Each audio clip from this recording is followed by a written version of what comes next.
बड़ी खबर है। यहाँ पे पिपलोदी स्कूल हादसे के बाद सरकार एक्शन में नजर आई है। अब स्कूल भवन पर निर्माण तारीखें लिखनी होंगी।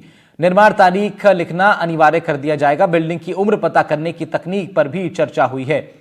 दरअसल झालावाड़ स्कूल भवन हादसे के बाद सरकार अब एक्शन में नजर आ रही है। स्कूल भवन पर एक्सपायरी डेट लिखना अब कंपलसरी कर दिया गया है, यानी अनिवार्य कर दिया गया है। इससे निर्माण तारीख साफ साफ वहां पर लिखी रहेगी। साथ ही साथ ये भी एक तकनीक है जिस पर चर्चा की जा रही है कि किस तरीके से बिल्डिंग की उम्र पता लगाई जा सके।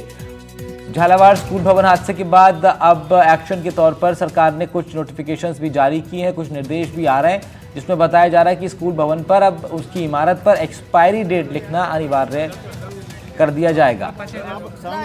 मदन दिलावर शिक्षा मंत्री हैं, पहुंचे थे क्षेत्रों में और वहां बहनों ने उनको राखियां बांधी। इसी दौरान उन्होंने ये जानकारी भी साझा की है। पिपलोदी स्कूल हादसे के बाद सरकार के नए फैसले सामने आ रहे हैं।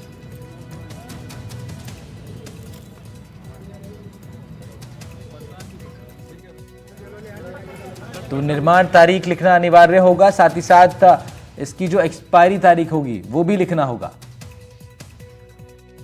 हमने पिपलोदी स्कूल के लिए 1.5 करोड़ रुपए दे दी है। उसका बहुत जल्दी निर्माण होगा और जो जर्जर स्कूल हैं उसमें से 2000 लगभग 1900 कुछ समथिंग है, 2000 के लिए हमने मरम्मत करने के लिए राशि उपलब्ध करवा दी है।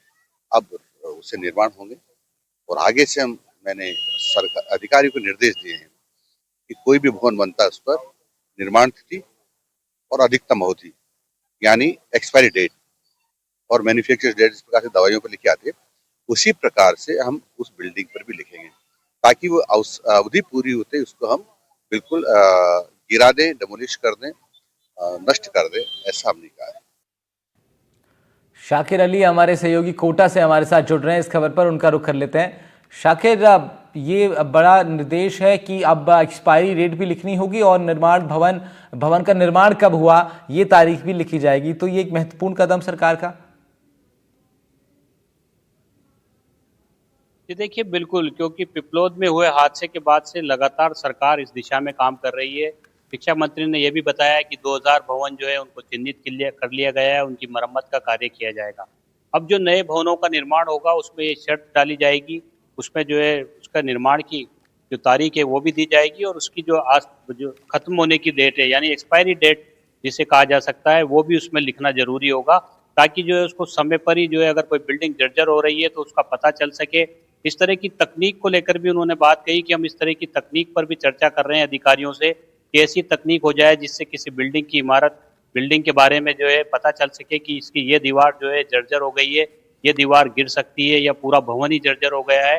अगर ऐसी कोई तकनीक का इस्तेमाल करने की जरूरत पड़ेगी या इस तरह का अगर हम प्रयोग करना चाह रहे हैं ताकि उससे जो है ये भी पता चल सके और पहले से ही उस बिल्डिंग को जमींदोज किया जा सके और हादसों से लोगों को बचाया जा सके, बच्चों को बचाया जा सके। ठीक है शाकिर, आप बने रहिएगा हमारे साथ इस वक्त राजस्थान सरकार में शिक्षा मंत्री मदन दिलावर साहब लाइव जुड़ रहे हैं। उनसे बातचीत कर लेते हैं। सर, सबसे पहले तो राखी की बहुत बहुत शुभकामनाएं। आप क्षेत्र में पहुंचे हैं बहनों के बीच। आपको भी बहुत बहुत शुभकामनाएं, धन्यवाद। ये बड़ा फैसला है कि अब हर स्कूल की जो इमारत है उस पर निर्माण की तारीख और एक्सपायरी डेट दोनों लिखनी होगी। किस तरीके से आप लोगों ने विचार किया, क्या कुछ इसके पीछे का विजन है? अब इसके पीछे यही है कि उसकी जो अंतिम अवधि होती है जिसको एक्सपायरी डेट कर सकते हैं वो तारीख आते ही उसको डिसमेंटल कर दें ताकि कभी गिरने की संभावना न रहे। और इसलिए हमने कहा कि जो भी नई बिल्डिंग बनेगी उस पर निर्माण तिथि भी लिखी हो जी और फिर अंतिम तिथि भी लिखी हो जिसको एक्सपायरी डेट कर सकते हैं, जैसे दवाइयों पर लिखे थे ना। बिल्कुल, तो ये एक बड़ा फैसला रहेगा सर। ये बिल्कुल एक बड़ा फैसला रहेगा। और सर, जो पुराने स्कूल हैं सर, उनमें भी क्या उनकी जांच पड़ताल, उसमें भी कुछ लिखा जाएगा? मैंने अधिकारियों को निर्देश दिए हैं कि आजकल नई नई टेक्नोलॉजी है, यदि कोई ऐसा होता हो कि हम जो अभी जो बिल्डिंग्स खड़ी है हमारी पुरानी बिल्डिंग्स हैं उसकी भी यदि हम एक्सपायरी डेट तक कर सकते हो, उसकी हालत देख करके, उसका सब देख करके, तो नई टेक्नोलॉजी के आधार पर ऐसा हो सकता हो तो मैंने कहा देखिए, तो इस पर एक्सरसाइज कर रहे हैं। यदि ऐसा होता होगा तो नई बिल्डिंग्स पर भी शेष बची अवधि का अंतिम तारीख तक कर देंगे ताकि उस पर लिखी जाएगी, ताकि वो तारीख आते डिसमेंटल कर दी जाए।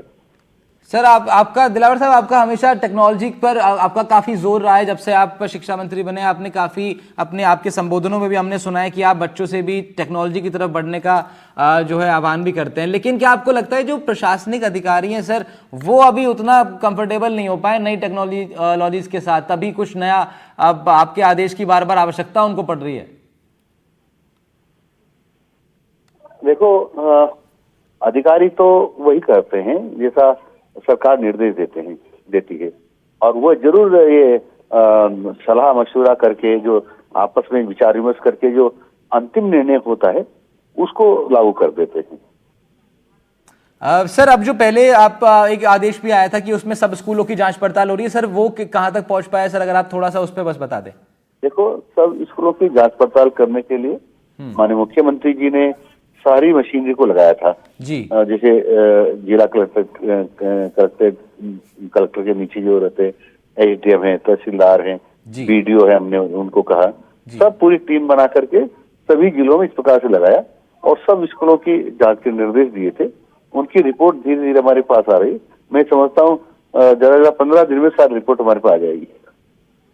सर, राखी पर कोई खास मैसेज आपका सब छात्रों को, सभी को? देखो, राखी पर मैंने कल निवेदन किया था सब लोगों से कि भारत में निर्मित राखी ही खरीदें, क्योंकि ये राखी हम में एक दूसरे की रक्षा का भाव पैदा करता है, एक दूसरे की रक्षा का संकल्प हम लेते हैं, भाई बहन की रक्षा का संकल्प लेता है। तो इसी प्रकार से हमको भी देश को आर्थिक दृष्टि से मजबूत करने का और देश का सम्मान बढ़ाने का और सब तरह से मजबूत करने का संकल्प लेना चाहिए। और इसलिए भारत में निर्मित वस्तुएं ही खरीदेंगे तो हमारे देश के लोगों को रोजगार भी मिलेगा जी, हमारे देश की आर्थिक स्थिति बेहतर होगी जी। और जो अन्य देशों ने जो हमारे यहाँ बाजार बनाया हुआ है, उसमें से कुछ देश ऐसे हैं, जब कोई हमारा दुश्मन देश हमको नुकसान पहुंचाने का षड्यंत्र करता है जी, तो वो देश उसको सहायता करता है। जैसे मैं कहूँ चाइना क्या करता है कि हमारा पूरा राजस्थान बहुत बड़ा मार्केट, हिंदुस्तान बहुत बड़ा मार्केट बना हुआ है, हमसे कमाता है और हमारी उससे कमाई जो होती है उससे हमारे दुश्मन देशों को सहयोग करता है जी। तो हमको स्वदेशी अपनाना चाहिए ताकि लोगों को रोजगार भी मिले, हमारे देश की आर्थिक स्थिति भी सुदृढ़ रहे। सर, एक सवाल और था मेरा, आप उस पर अगर बताएंगे तो मुझे लगता है राखी के दिन एक बड़ा उस पर एक नया क्रांतिकारी एक वो चीज़ हो सकती है कि जो ये स्कूलों के निर्माण होते हैं सर, ये सरकारी जितने भी टेंडर्स होते हैं इनके हमेशा से एक बंधे हुए ठेकेदार होते हैं सर, कि हर जिले में वही 3 4 5 ठेकेदार हैं जिनको ये पूरा टेंडर मिलता है और उसके बाद वही सारा ये सब चीज़ों को पकड़ते हैं। तो सर, क्या इस बार आप लोग कुछ ऐसा भी सोच रहे हैं कि कुछ ठेकेदारों में परिवर्तन किया जाए, नए लोगों को इन्वॉल्व किया जाए ताकि जो युवा हैं उनको टेंडर मिले और टेक्नोलॉजी का वो अच्छा उपयोग करके नए भवन बना पाए? सुने, जो अभी तक नियम बने हुए तो अभी तक उसी हिसाब से दे रहे हैं, आगे कोई नियम बने होंगे तो उसमें चेंज होंगे तो उस हिसाब से करेंगे। पर अभी तक क्या था, निर्माणकर्ता और इंजीनियर पर कोई बड़ा दंड नहीं था। मैंने मेरे अधिकारियों को कहा है कि इसे लीगल राय भी ले ली जाए और भी जहां से जिस प्रकार की राय होती है सब ले ली जाए जी। परंतु मेरा भाव ये है कि यदि कोई भी बिल्डिंग या कोई भी निर्माण हल्की क्वालिटी का बनता है और जांच में पाया जाता है कि हल्की क्वालिटी का है, तो इंजीनियर और ठेकेदार दोनों से 100% जो उसकी लागत है उसकी वसूली होना चाहिए। दिलावर साहब, जहाँ पे स्कूलों की भवनें अभी कुछ खबरें आ रही हैं, बारिश का मौसम है तो इसलिए पुरानी इमारतें हैं उसमें से कुछ हिस्सा गिर रहा है, आप लोग बहुत तेजी से उस पर अब काम कर रहे हैं, लेकिन कई गांव में लोगों ने खुद आकर के वॉलंटियर किया है कि हमारा भवन ले लीजिए या हमारा एक एरिया आप ले लीजिए। तो सर, क्या प्रशासन उनको कुछ आर्थिक सहयोग ताकि मोटिवेट करने के लिए कुछ ऐसा प्लानिंग? क्या है, हमारे ये राजस्थान है जी, इस राजस्थान में भामाशाह भी पैदा हुए हैं जी जी, जिन्होंने मेवाड़ की रक्षा के लिए अपना सर्वस्व न्यौछावर कर दिया। यानी सर्वस्व न्यौछावर से मतलब जितने उनको जीवन में जो कमाया था सब कुछ उन्होंने जनहित में और मेवाड़ के हित में और मेवाड़ की रक्षा के हित में समर्पित कर दिया था महाराणा प्रताप को। इसी प्रकार से राजस्थान के लोगों की ये परंपरा रही है कि जब कहीं हमारे देश में न्यूनता दिखाई देती है तो आर्थिक दृष्टि से सहयोग की जरूरत पड़ती है तो वो लोग आगे आते हैं, क्योंकि ये राजस्थान भर के बच्चे हम सबके बच्चे हैं, और इसलिए राजस्थान सरकार तो कर ही रही है मैक्सिमम, लेकिन हमारे यहाँ भामाशाह भी आगे आ रहे हैं, आगे आकर के और कुछ कोई नई बिल्डिंग बना रहा है तो कोई मरम्मत कराने के लिए अपनी बात कर रहा है। उन लोगों का भी सहयोग लेंगे, और सहयोग लेकर के बच्चों को अच्छा बैठने का मिले, अच्छी बिल्डिंग मिले, ताकि वातावरण ठीक रहे और किसी भी बच्चे को नुकसान ना हो, ऐसा हम प्रयत्न करें। ठीक है सर, बहुत बहुत शुक्रिया आपका तमाम बातचीत करने के लिए। एनडीटीवी राजस्थान से राखी की आपको बहुत बहुत शुभकामनाएं हैं। मदन दिलावर साहब, शिक्षा मंत्री राजस्थान सरकार के, हमारे साथ बातचीत कर रहे थे। शाकिर अली हमारे सहयोगी अभी हमारे साथ हैं, उनका रुख कर लेते हैं। शाकिर, तमाम अब प्रयास सरकार की तरफ से बताया जा रहा है तेज किए जा रहे हैं, और अब एक ये नया चीज़ है कि निर्माण तारीख और एक्सपायरी तारीख दोनों अब स्कूलों पर लिखनी होंगी, तो इससे एक डेफिनेटली एक डिसिप्लिन बनेगा स्कूलों के भवनों की क्वालिटीज़ को लेकर के, और इस तरह के हादसे रुक सकेंगे। शाकिर, और क्या कुछ बड़ी चीज़ें आगे देखने को मिल सकती हैं, क्योंकि ये हादसा लगातार चर्चा का विषय बना हुआ है और भी जगहों से खबरें आ रही हैं? क्योंकि ये देखिए, बिल्कुल ये हादसा जो है बड़ा सबक दे करके गया है। सबक ये है कि किस तरह से जो है लापरवाही सामने आई, उसकी भी जांच हुई, और जो इमारतें थी, एक बड़ा सबक ये मिल गया है कि जो प्रदेश भर में 2000 स्कूल जिनकी हालत जर्जर थी, उनको दुरुस्त करवाया जा रहा है। ये कई सालों पहले इनके मरम्मत कार्य हुए होंगे, लेकिन इस हादसे के बाद इस तमाम कार्य स्कूलों के जो कार्य हैं उनको करवाया जा रहा है। बाकायदा सरकार ने एक बड़ा बजट भी दिया है। और जब जहाँ तक शिक्षा मंत्री मदन दिलावर ने ये बात कही है कि अब जो बिल्डिंग बनेगी उस पर एक्सपायरी डेट भी लिखनी होगी, तो जाहिर तौर पर जो भ्रष्टाचार की बात सामने आती है, मिलावट की बात आती है, या कमजोर निर्माण वाली बातें जो सामने आती है, उस पर कहीं ना कहीं अंकुश लगेगा। क्योंकि जो भी वहाँ पर काम करेगा, जो भी भवन का निर्माण करेगा, तो उसको उस तारीख का भी बताना पड़ेगा कि ये इमारत 20 साल के लिए बनाई गई है या 30 साल के लिए बनाई गई है।